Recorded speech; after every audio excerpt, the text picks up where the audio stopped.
Hello friends, সবাই কেমন আছো? আশা করি সবাই খুব ভালো আছো। আমি মোটামুটি আছি, কিন্তু কি বলো তো বন্ধুরা, এখন আমার ওষুধটা কেনা হয়নি। কারণ এই মাসে তো আজকে 5 তারিখ হয়ে গেল। আগের থেকে একটু দুর্বলটা কেটেছে, একটু ভালো আছি, কিন্তু ওষুধ যদি আবার কিনতে না পারি আবার আগের মতন হয়ে যাবে।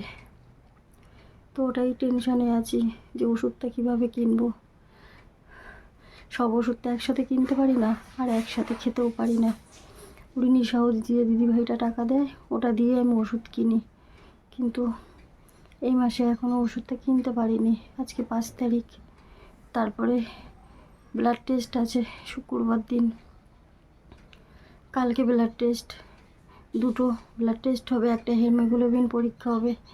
তো এতগুলো টেস্টেরও টাকা লাগবে, সেই টাকাটাও নেই। তো জানি না আমি করতে পারবো কি না কালকে। আর গলায় ভিতরটা যেহেতু ফুলেছে সেই জন্যে এখনও ঠিক হয়নি। মানে গলার বাইরেটা ফোলা কমেছে, কিন্তু বন্ধুরা ভিতরটা তো কমেনি। তো সেই জন্যে শরীরের অবস্থা খুব বেশি ভালো নেই। ওষুধটা না খেলেই আবার গলার অবস্থা খারাপ হয়ে যায় আর দুর্বল লাগে। তো যেহেতু এখন একটু খাবারটা খাচ্ছি বন্ধুরা, তো সেই জন্য আমি একটু দুর্বলটা কেটেছে। কিন্তু দুর্বল কাটলে কি হবে? ব্যথার ওষুধ, গলা ফোলার যে ওষুধটা, এই যে গলাটা যে ফোলার ওষুধ, সেই ওষুধটা তো শেষ হয়ে গেছে। ওই ওষুধটা এখনও কিনতে পারিনি। আর আমি চেষ্টা করব এখন থেকে তোমাদের রেগুলার ভিডিও দেওয়ার। আমার ফোনটা বন্ধ হয়ে যায় তো মেয়ের ফোনে ভিডিওটা করে নিচ্ছি। চার্জ নেই, তো চার্জ হয় না, এই জন্যে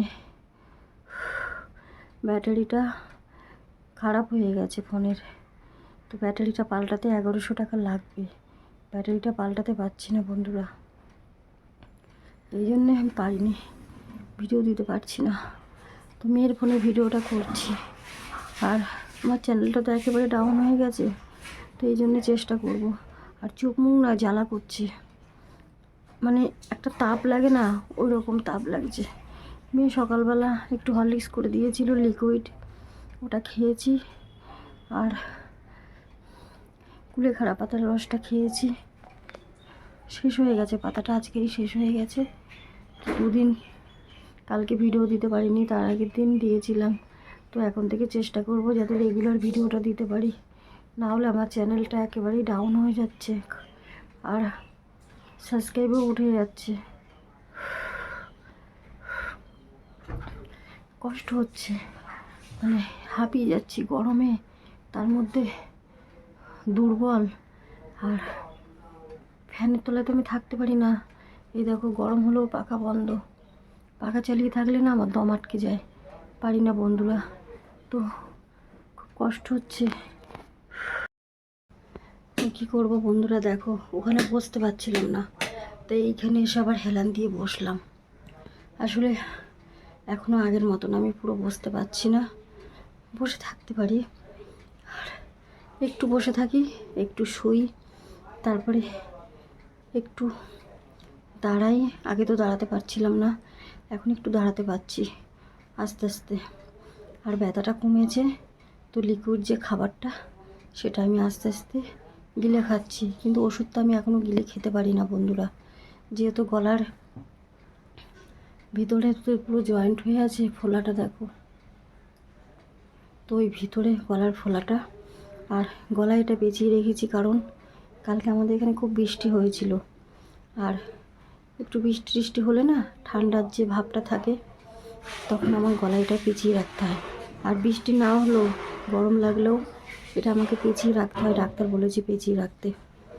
তো সেই জন্য মাঝে মাঝে পেঁচিয়ে রাখি, যখন গরম লাগে একটু খুলে দিই, আবার পেঁচিয়ে রাখি। এইভাবেই চলছে। মেয়ে আলু সিদ্ধ ভাত করেছে মেয়ের জন্যে, কেন ঘরে বাজার টাজার কিছু নেই। ওই যেটুকু পেয়েছিলাম টাকা, ওটা দিয়ে একটা ওষুধ কিনেছি। ঘরে একটু চাল একটু ডাল কিনেছি, ওই 1 কেজি 2 কেজি করে আর কি কিনেছি। 2 কেজি চাল, 500 ডাল, তারপরে ডালিয়ার প্যাকেট, ছাতুর প্যাকেট। আমার যেটা খেতে হয়, আমি এই কড়া ওষুধগুলো খাচ্ছি। তো ডাক্তার বলেছে কড়া ওষুধের জন্যে দুর্বল লাগবে, আর একবারে যেহেতু আমি খাবার খেতে পারি না, তো ডাক্তার বলেছে বারে বারে 2 চামচ 3 চামচ করে খেতে, 2 ঘন্টা 3 ঘন্টা পর পর, যাতে পেটে খাবারটা পড়ে, তাহলে দুর্বলটা কেটে যাবে। এবার দেখো বন্ধুরা, খাবারটা খেতে গেলে তো খাবারটা কিনতে হবে, নাহলে আমি কীভাবে খাবো? খাবার যদি ঘরে না থাকে কীভাবে খাবো বলো? একজন ওই দুধ কিনে দেয়, তো দুধটা রোজ খাচ্ছি, যেহেতু দুধটা উনি রোজ কিনে দেয়, ওই বন্ধুটা রোজ দুধ কিনে দেয়। আর ওষুধ রুনিশাও দিদিভাই যে দেয় টাকাটা, ওটা দিয়ে ওষুধ কিনি, কিন্তু এই মাসে এখনও ওষুধ কিনতে পারিনি। কেন? ওষুধ তো 6 মাস খেতে বলেছে।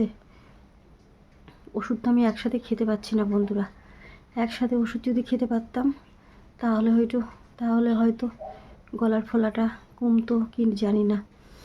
যখন পারি টাকা পাই একটা ওষুধ কিনি, আবার টাকা পাই আবার 2টো ওষুধ কিনি, মানে এইভাবে ওষুধ কিনি, একসাথে আমার ওষুধ কেনা হয় না কোনো দিন। তো গলার অবস্থা খুবই খারাপ। তারপরে এই যে টেস্টগুলো করতে হবে, এটা তো করা হয়নি। এটা করে ডাক্তার বলেছে হোয়াটসঅ্যাপে পাঠাবে, মানে পাঠাতে বলেছে আমাকে। ডাক্তার দেখবে, দেখে তারপরে বলবে। আর আমার তো জুলাই মাসে 5 থেকে 6-7 তারিখের মধ্যে ডাক্তারের কাছে যাওয়ার কথা। ডাক্তার গলার অবস্থা দেখবে, ফোলাটা যদি একটু কমে থাকে তাহলে আবার ওষুধ দেবে 6 মাসের, আর যদি না কমে তাহলে অপারেশন করতে হবে। ডাক্তার এই কথা বলেছে।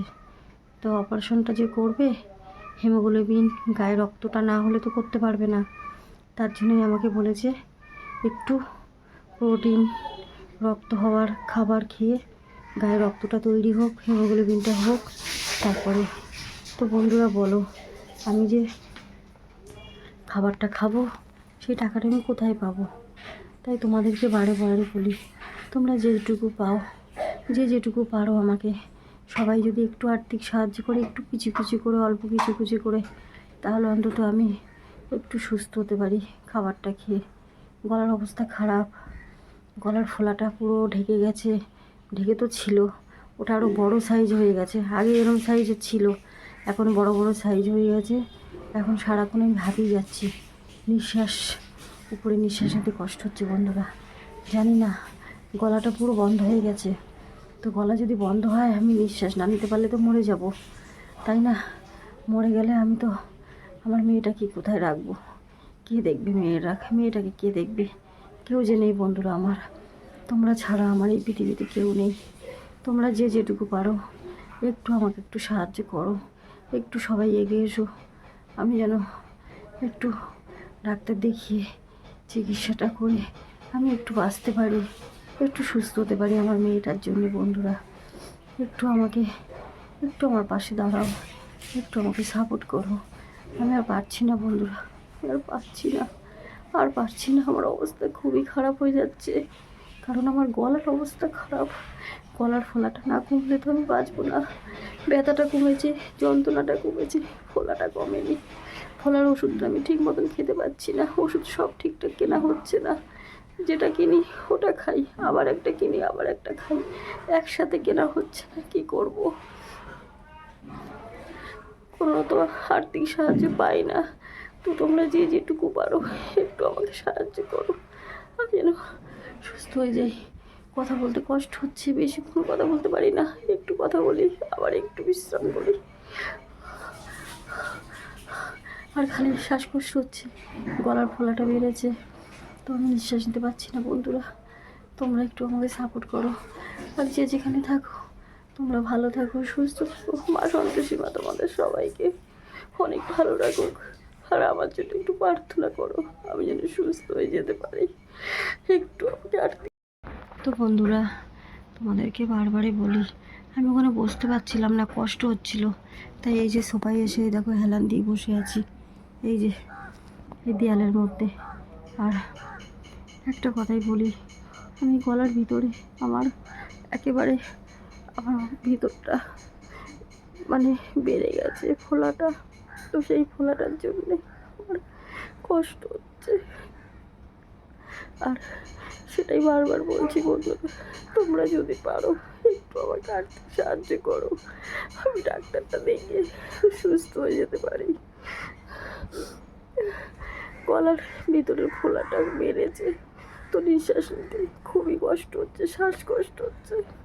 ওষুধও তো কেনা হয়নি, ওষুধগুলো একসাথে কেনা হয়নি। তো যাই হোক, কথা বলতে কষ্ট হচ্ছে। তোমরা সবাই ভালো থেকো, সুস্থ থেকো, সাবধানে থেকো। আর একটু আমাকে সাহায্য করো, যে যেটুকু পারো একটু আর্থিক সাহায্য করো বন্ধুরা, আমি যেন সুস্থ হয়ে যেতে পারি।